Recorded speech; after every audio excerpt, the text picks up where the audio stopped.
Good day, everybody. Strategy Games Tricks here, and welcome back to another episode of Hearts of Iron 4. Now, before I decided to record this video, I was looking around the map, and I was looking for some fun and unique countries to play. And then I realized that I had already selected Germany. Now, the German focus tree gives you a big choice to make at the beginning of the game. You can either remilitarize the Rhineland or oppose Hitler.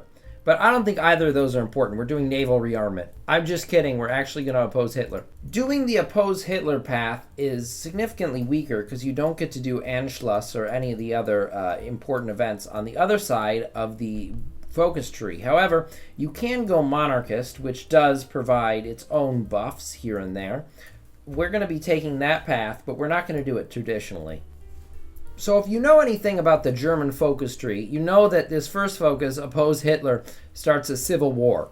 However, there's a fun trick in the current version of Hoi4 that allows you to make civil wars much easier than they normally be. Basically, what you do is you create a single division that consists of one artillery. You create that division. Then you go to your existing divisions and you convert them all to the artillery template. They'll all be really weak and really unorged.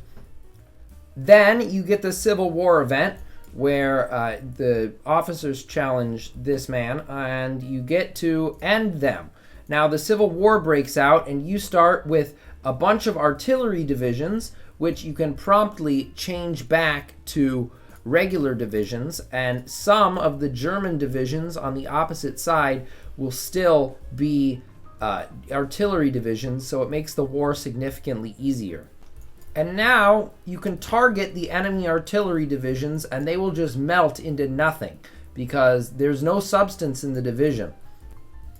And with that, we've won the Civil War. The artillery exploit does make it a little bit easier. Not that it's that hard to begin with, but it also makes it so you don't get that much army XP. So it might not be the best option. It's just kind of what I felt like doing today. And now we start the long process of rebuilding this country. Now, there are a lot of problems in Germany right now, but I think the most important one is air safety regulations. So we're going to spend our precious PP on that. After this focus completes, we will no longer be known as the military junta. We will be instead known as just the German Empire. This rebuild the nation focus is absolutely busted. Minus 20% consumer goods factories. We're going to be building so fast, it's not even funny. Austria votes to unite with Hungary. What kind of a deal is that? I'm a little bit nervous now. And would you look at that? The Hindenburg incident has been avoided. That must be because of those epic air safety regulations I put in earlier in the game. This sets us on the right track to do what we want to do. Next up, I'm going to demand the return of the Kaiser because I really think we need that guy back. Now, the Dutch currently have the Kaiser. However, I think that we could potentially beat them up if they don't give him back, but I don't think that'll be necessary. So as a sign of good fortune, I'm going to delete my army. Oh no! The Netherlands have prevented the return of the Kaiser. Maybe I should have kept the army so I can declare war on them. No, I guess we'll just have to put somebody else in charge. Wilhelm III. Not the best choice, but I guess he's kind of what has to happen. I'm not going to get punked like that again. The army has to come back. I'm also going to reinstate Prince Wilhelm's right of succession because it's another one of those required things to reach my end goal. Well, Austria-Hungary has annexed Czechoslovakia, which is interesting to say the least. They're very strong right now. That is one of the most disgusting Soviet civil wars I've ever seen. The new German army is here and it will be stronger than ever before. I'm not entirely cool with Austria-Hungary being this strong. They kind of stink in most Victoria 2 games, so I'm biased against them. So I'm going to seek a stronger ally, a certain United Kingdom. Before my alliance with Britain comes into play, I'm going to modernize the succession laws, because I think that it's the right thing to do. Definitely don't have anything planned that would require me to have modernized succession laws. You're not in danger, Wilhelm. And that's it. The United Kingdom has welcomed us to the Allies. It's an especially odd choice to invite me to the Allies because The UK,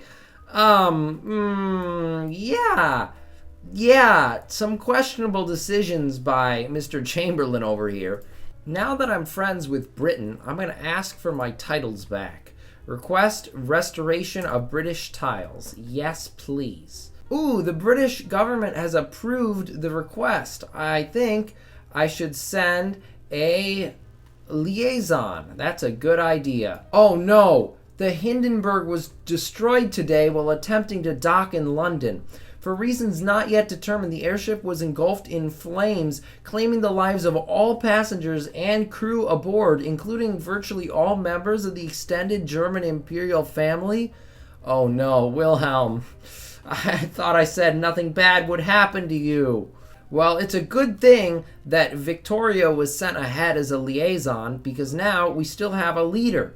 And this leader, in particular, allows us to revive the Holy Roman Empire, which is our ultimate goal. What has Italy done? They're at war with Romania, Yugoslavia, and France. I feel like this is not going to go well for you, Italy. So I have a war goal to take Memel off of Lithuania, but they're a puppet of the Soviets. I'm not scared of the Soviets. I'm going to take them out. Looks like the British won't be helping me much in the coming years, as they are going fascists. I'm not going to get involved in this war.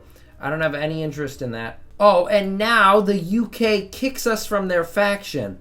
I don't think the UK is in any position to make a statement like that, as they are a hot mess and a half. The Allies now consist of Canada, Australia, and New Zealand. And oh boy, what is this in Asia? The Japanese People's Republic, who is a majority fascist. Sometimes this game hurts me. This is one of the new nations added by the new DLC, the Estonia-Finland League, who have subsequently joined the fascist faction, which now consists of the British and the Italians. Oh, what a game. The ahistorical mode gets crazier every single time I play it. Austria-Hungary, far and away, owns the most states I need to reform the Holy Roman Empire, so they are also going to be my first target. Sorry, Austria-Hungary, it's just, we weren't destined to be together. Well, Austria-Hungary is gone. There's only room for one central power in this Europe. I didn't really want to end Austria-Hungary, but I kind of have to get my core. So I took everything I need to create the Holy Roman Empire, and I left this disgusting version of Austria-Hungary over here as my puppet. So Italy and Britain split up the French Empire, which less than ideal, to be completely honest with you. I'm going to have to take out Italy here soon. I'm just not really sure at which point I can do it. So, geopolitics update. Canada has gone communist, which means that Australia is now the leader of the Allies, the third leader this game, to be precise. And they have invited Yugoslavia to the faction, who is at war with Italy and Britain. So now the former Commonwealth nations are at war with Italy and Britain. What a crazy game. And there it is, the big one. The United States has joined the Allies. Most of the world seems like they're interested in going in on the Italians at this point. So I'm going to join the party. I'm actually pretty proud of the AI, because what they've done here is they puppeted the French in this one state just for their navy. That's like a player strategy that I did not expect to see from Hoi4 AI of all things. That's crazy. The Italians are way overextended, and the British sent a whopping 0 troops to help them. So, epic dub for me. Yeah, and with that, the Italians are gone. They certainly lived up to the expectations I had of 1940s Italy. I need to move on to bigger things, specifically Britain. The German return to Africa has begun. That is an interesting colony we have there. The Swiss are about to suffer from the coincidence that they were part of the Holy Roman Empire when it existed, and now they're going to be annexed because of it. Sorry, Switzerland. The last country I need to kill to form the Holy Roman Empire is the Netherlands. It's kind of karma for them, because they brought this whole thing on by denying the Wilhelm II the right to return to this country. So I guess they have to pay with their lives. That's just what the Hoi4 devs wanted. Why use a navy to defeat the British when you can just use excessive amounts of naval bombers? This is the superior way to fight. I'm not going to take out the British before I reunite the Holy Roman Empire. It's too much work. So I'm just going to declare war on the Allies. I don't really care that much. Sorry, Yugoslavia. You just took some states that I need. So now that I've pushed into Yugo and taken the northern part of Italy, I can revive the Holy Roman Empire, which will give me cores on basically everything that surrounds the German borders in traditional Europe. So I get the cool new tag, Holy Roman Empire, and I got cores on a massive amount of territory around my borders, which makes me significantly more powerful. Next up in my conquests, I need to cap Romania, who's in the Allies, and Greece, who is in the the mutual assistance block. Although in capping the Romanians, I inadvertently got a front with the Soviets, who I am also at war with, so, oh well, I guess this is going to be a longer war than I previously thought. The Soviets seriously aren't putting up much of a fight. I don't know if it's that they've been through a civil war and more this game, but they have like only a few divisions, so it's not going to be that hard to push to Moscow, in my opinion. Bulgaria has declared war on me in an attempt to puppet me. Bulgaria, I'm this big and you're this big. Who made that decision? And why is it a stupid decision? I think I'm going to annex you and give you some time to think about your actions. Man, I have seriously done a number on the world. 157% world tension generated by me alone. Yeah, we went on quite the rampage. Yes, we have taken Stalingrad. Next up, Moscow. And after that, we go to Leningrad.